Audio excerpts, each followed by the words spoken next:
nombre del Padre, del Hijo y del Espíritu Santo.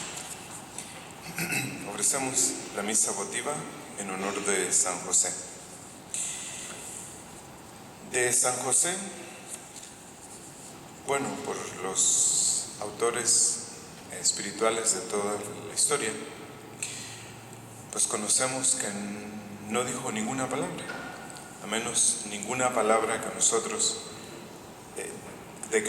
tengamos escritura o memoria. San José no dijo nunca nada. Lo que lo santificó, lo que lo hizo tan grande fueron dos cosas. La primera, la elección y la gracia de Dios. Y la segunda, la actividad, su santificación en la vida ordinaria de todos los días. Entonces, debe haber, al menos en cada uno de nosotros, el deseo de querer corresponder a la gracia de Dios, a la invitación a la santidad, y poner cuanto esté de nuestra parte para superar los obstáculos que se oponen a la santificación.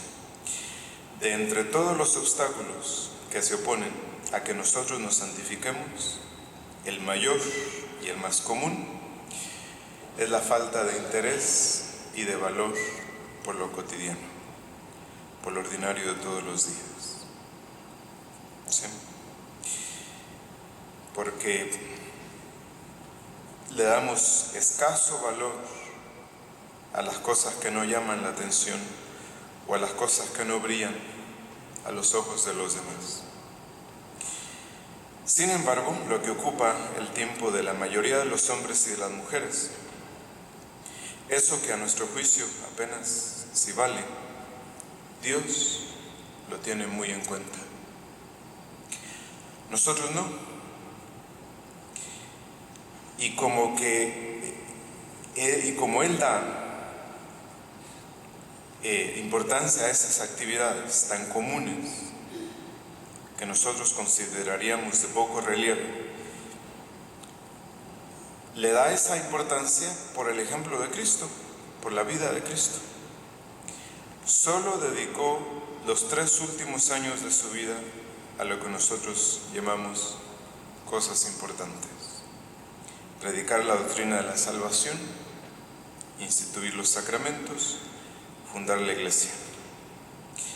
Pero, ¿qué hizo durante los 30 años precedentes? Pues nuestro Señor Jesucristo pasó 9/10 partes de su vida en su casa, en su trabajo. ¿Y qué hacía nuestro Señor en Nazaret? Pues no se conocen los pormenores de su ocupación, pero el Evangelio nos proporciona en cambio los elementos de juicio necesarios para asegurar con certeza que trabajaba. Basta leerlo con un poco de atención para darse cuenta de que empleó los años de su vida oculta en una simple ocupación de la que fueron testigos los familiares, los vecinos y sus amistades. Jesús fue conocido por su trabajo de todos los días. Sin embargo, para la inmensa mayoría de nosotros, determinamos que el trabajo es un obstáculo, de que en lo ordinario no sucede nada espectacular, o de que la vida ordinaria es cosa nuestra y lo extraordinario es cosa de Dios. Sí. Entonces, Jesús fue conocido por su trabajo. Cuando comenzó a predicar, sus conocidos se quedaron sorprendidos al encontrar en sus palabras una sabiduría impropia de quien trabaja en una carpintería. Y por eso, asombrados, se preguntaban de dónde había sacado semejante sabiduría y si no era el Hijo de la Virgen. De manera que las señales de identidad de Cristo eran el ser hijo de la Virgen y ser carpintero, trabajador. Un hombre que trabajaba, al que no se le supone más ciencia ni más saber que el demostrado al desempeñar su trabajo.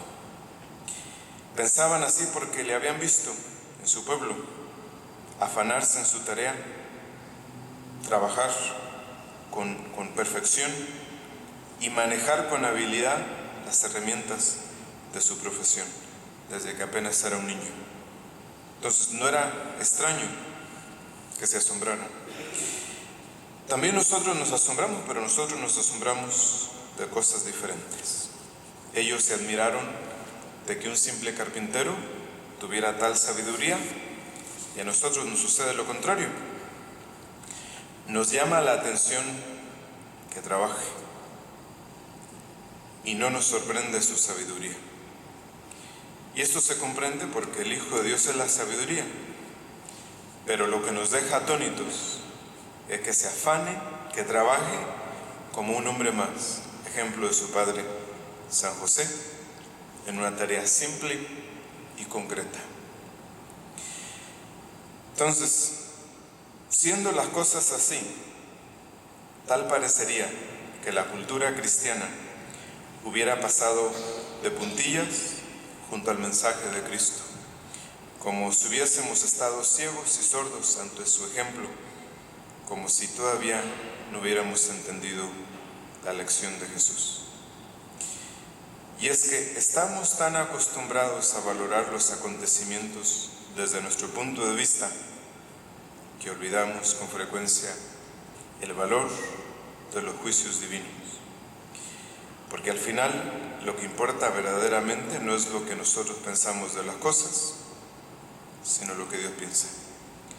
Y el juicio divino, avalado por el ejemplo de Cristo, nos enseña que el trabajo humano tiene que tener una relación íntima con la vida espiritual, aunque a nosotros nos pudiera parecer lo contrario. Por lo tanto, mientras no entendamos que nuestro trabajo es voluntad de Dios y que si deseamos amarlo, hemos de realizarlo cumplidamente, nuestra vida nunca tendrá que ver nada con la vida de Cristo.